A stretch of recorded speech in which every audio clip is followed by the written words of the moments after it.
Kailan ba nagsisimula yung ano, yung rule sa 1-year ban sa pagfa-file ng higit sa isang impeachment complaint against the same impeachable official, no? Kasi ang ginagamit nilang dahilan ng mga taga-suporte ni Vice President, hindi sinunod ng House yung kanilang sariling procedures when it came to the calendar as to when they were supposed to refer an impeachment complaint filed before the SecGen. Is that a valid reason or argument? No, it's not. Itakal natin dalawang issue ito. First is the validity of a complaint signed by more than 1/3 of the lawmakers, more than 200, di ba? More than half of the congressmen already signed. Walang procedure yan, Christian. There is no procedure to follow for that. If you remember kay ERAP, all that the Speaker Villar did was to send the articles to the Senate. No vote is never necessary kasi nandun na eh. Nandun na yung lahat, di ba? So, ano yan? By the book yan sinunod ng House of Representatives. No? Now, the three other complaints, what is their status? Filed lang sila, never acted upon. Di ba? The Committee on Justice did not even hold hearings. Di ba? Did not endorse that. It's the endorsement to the and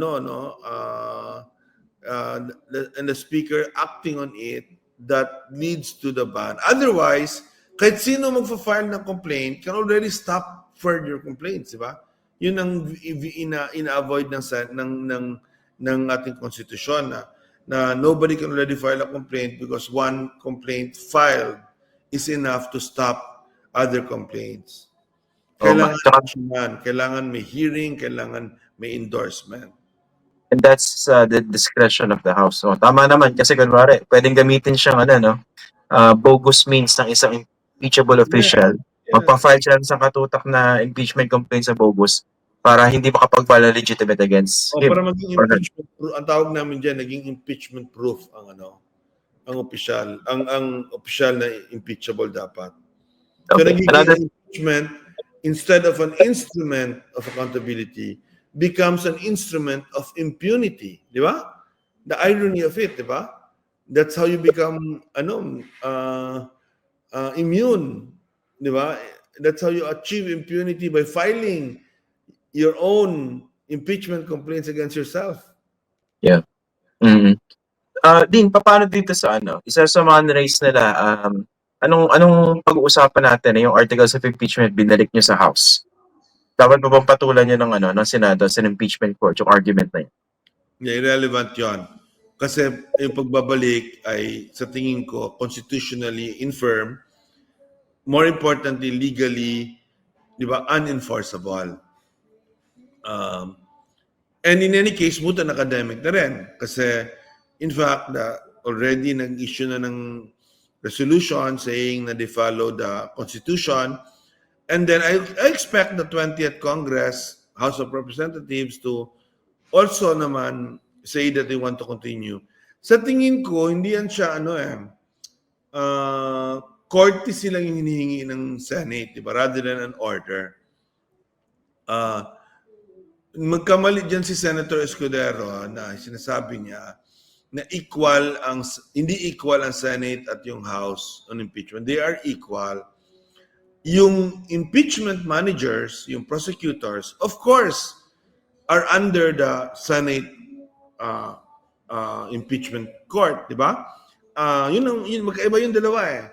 The representatives are there as not members of the House of Representatives, but as sent by the representatives to be prosecutors of the case. Diba?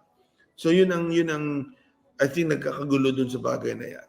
But that's easily resolved by that House of Representatives, diba, not complying, but just stating for a fact na tuloy natin yung kasong ito at sinunod namin yung patakaran ng konstitusyon sa pag-impeach kay Sara Duterte. So Sara doesn't really have an argument na tama about that, di ba? Okay. Punta po natin din yung substance. Does it work to Sara Duterte's favor that she basically ignored substance of the articles of impeachment against her. Diba, napaka-dismissive ng sagot niya eh. Walang kwenta yung mga final sa akin, etc. etc. Hindi siya nagbigay ng mga detalyadong sagot doon sa mga paratang. Does this work to her favor? No, because then paano ngayon pag na-dismiss yung kanyang motion to dismiss, di ba? Then ano ba siya? Mag-apply na naman siya ng bagong answer, di ba? So, theoretically, she can do that kasi may pre-trial kasi yan, di ba? Sa pre-trial niya, sasabihin, ito yung evidence. So sige na lang. Ang sequence talaga niyan, like in any court, di ba? Motion to dismiss, pag na-deny yun, pre-trial na kung anong evidence ay bibigay, di ba? So, kaya lang usually based yan on your answer, di ba? Eh ngayon kung hindi mo sinagot yung mga parang anong karapatan mo magsabi na magbigay ka ng ebidensya in your favor. But I think the court will grant her that naman. Parang ayaw din natin ng kangaroo court, Christian, where the other side is not given a chance to present their evidence, di ba? Seryoso ito pag nanakaw pagbabanta, di ba, ng buhay ng presidente. These are very serious charges. I think they need to be heard. Kaya dapat walang motion for dismiss. And in fact, pag once ma-dismiss yun, Sara Duterte should be allowed to present her evidence na innocente siya dun sa mga articles na chinarge against her. Doon sa mga nagtatanong, I'm sure you're also getting the same question. Matutuloy pa kaya yung actual trial? Anong reading niyo po? Yes. Pero close margin. Maybe 13-11. By the way, kung 12-12 tuloy pa rin kasi but 13-11, maybe 14-10, which signals na uphill ang getting the two-thirds majority. Pero okay lang yon. Talaga namang uphill siya. It all now depends on the evidence. Okay, finally, Dean, ano bang paalala niyo sa mga kababayan natin who are getting frustrated, getting fired up with what they've been seeing or not seeing throughout these proceedings? Let's be fired up, no? Continue to be fired up. Let's all be vigilant, di ba? Kaya nga ito political kasi it's about accountability. And accountability means the people, di ba, are the ultimate guardians of accountability. So, ang panawagan ko talaga sa atin dyan, intindihin natin ano ang nangyayari at maging vigilant tayo na yung mga senador ay gawin nila yung dapat nilang ginagawa. Lalo na right now, step by step tayo, Christian. Right now, siguraduhin na natin na magkakatrial. Diba?